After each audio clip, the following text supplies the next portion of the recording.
Hi. Hello. Can you introduce yourself? Sure. My name is Stacey Schulten, and I have been in Korea for about 9 years now. And I've worked as a English teacher for the first 3 years, and then I went to graduate school, and then I worked at a translation company. And now I am working for the World Youth Day local organization committee. And I've been doing that since March of this year. Wow, that's interesting. How did you come to be employed for the World Youth Day? So it was not my original plan. I would say it's God's providence, because I had been planning on quitting my job at the translation company. And then I saw the advertisement in the Seoul Bulletin, because I go to a Korean church here. And so when I had heard that they were doing World Youth Day in Seoul, I knew that I had wanted to contribute in some way, but I had kind of thought, okay, in 2027, I'll help out somehow. But then I saw this advertisement and I thought, I think I'll regret it if I don't apply. And so I applied and here I am. That's beautiful. Have you ever yourself been to a World Youth Day? So I have not. I knew about World Youth Day before, and actually my cousins went to Cologne in 2005. But I never considered going, and so that's why it's kind of one of my personal missions for this is to sort of evangelize it to all the people around me and let them know, because I think there are a lot of people who don't know about it, especially in Korea. That's right. So what are your tasks working for the World Youth Day? So since the LOC is still pretty small, we're sort of all trying to do everything, but in general, I was hired based on my English speaking ability. And so I do a lot of translation work, both from Korean and to Korean, and then communicating with other English, like any English speaking inquiries that we get, I handle that. And then I've been helping out with planning some sort of small events here and everything, that sort of stuff. And what's your favorite task?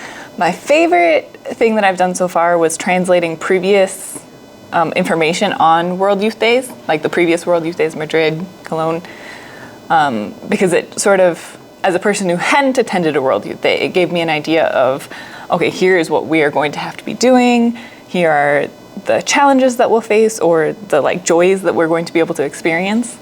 So I really enjoyed that, and then honestly any work that has me collaborating with my coworkers, because they're really great and I enjoy being with them. That's so cute. And how many people are working with you here in this office? So including the executive secretary and vice secretary, so my bosses, there are 5 of us in the office. There's Sungu is in charge of all of the financial related stuff and then creating the foundation.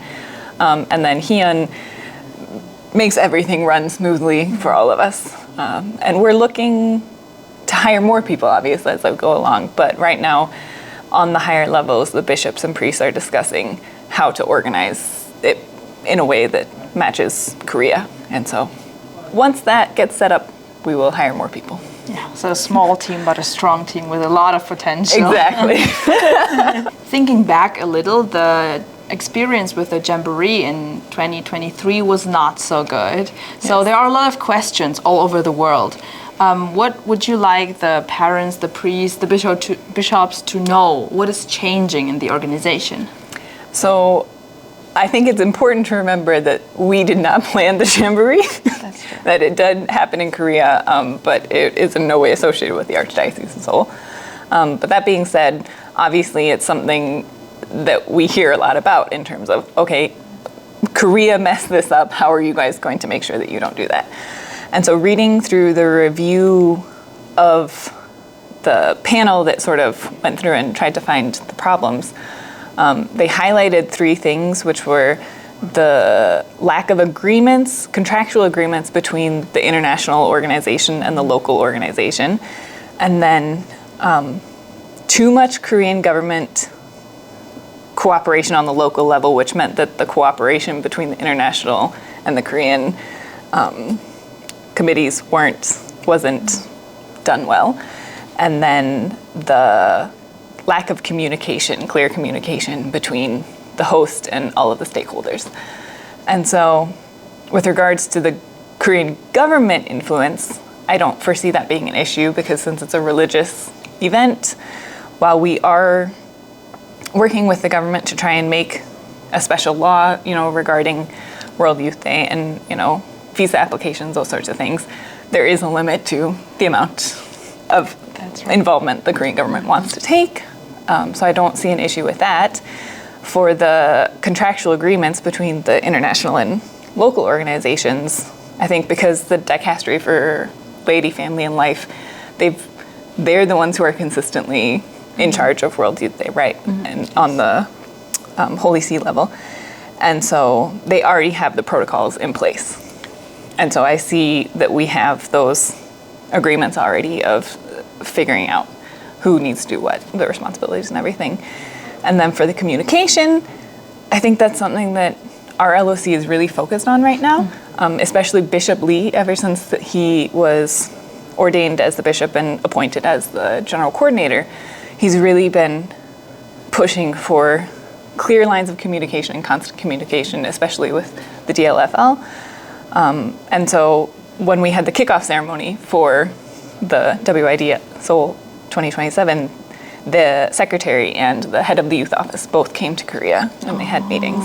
And so I think that those three issues that they pointed out for the Jamboree, we're trying really hard to make sure that they don't happen for WID. That sounds good. So no reason for concern there. Yes. Going back to you, what spiritual dimensions does the World Youth Day have for you? So when like a month after I was hired here, the Catholic newspaper in Seoul asked to interview me. And in that interview, I told the reporter that I wanted to become a bridge of understanding between Koreans and the outside people. And a priest that I know saw that, and he said, the point of a bridge is to be stepped on. Wow. And I was like, so that was not what I was thinking when I made that comment.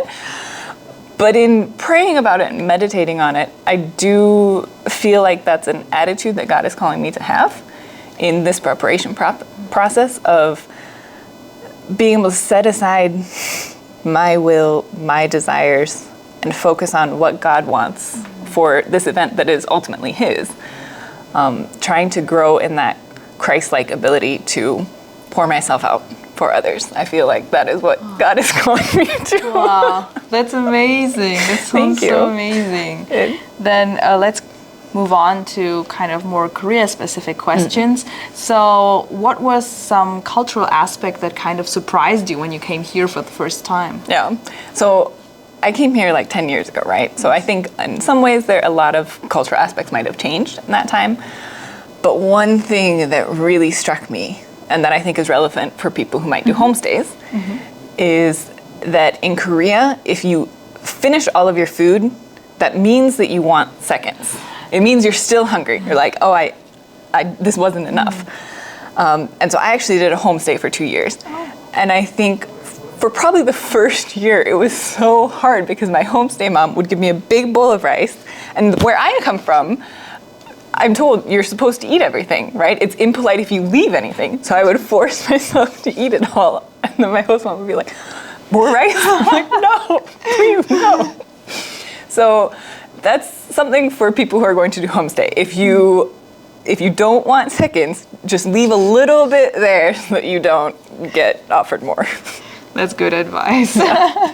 And what are 3 items that you would recommend attendees of the World Youth Day here in Korea recommend to bring? So, first, clothes are obviously very important. And since there will be a lot of walking, clothes and shoes that are suitable for that. But, so I teach Sunday school at a Korean church. And one thing that is constantly reiterated in the summertime is that tank tops and open, sandals that show your toes are not really considered proper attire for church events. And so it's not like people are kept out of the church if they come in that attire, but it's something to consider culturally that maybe Koreans have a different idea of what's respectful attire for certain things. And so trying to make sure that you have if you are going to wear sandals, then bring socks that you can put on if you need to and everything. So that's one. And then the second thing that I think nowadays is so important with electronics is making sure to check if you need an adapter for your electronics. I know a lot of people has USB ports, but like if you need to come here and use that. And then a portable battery is also good because you don't know when you'll next have access to an outlet, and obviously everyone wants to have their phones out to get the Instagrams and the TikToks and whatever new things people are doing. So like electronics, thinking about what you're going to need for that and checking to make sure in this area. And then the last thing is a very corny saying, but an open mind I think is very important because, as I'm sure you know, living here in Korea and living abroad, it can be hard to come here and have people do things ways that are very different than the way that you would do it. And it's something that I personally have struggled with, to remind myself that to be different is not to be wrong. And so to recognize what you value, to recognize how you think things should be done, but then also recognize that other people can do that differently, and being able to be open to that, I think, will be a major aspect that can help you have a better World Youth Day, rather than coming and being disappointed. It's better to be surprised at how comfortable you can be, or that sort of thing. Yes. So, yeah. Okay, thank you so much. You're welcome. Thank you. And good luck with all of the organization of the We need your prayers. Yes, Please pray a lot for us. Thank you so much. You're welcome.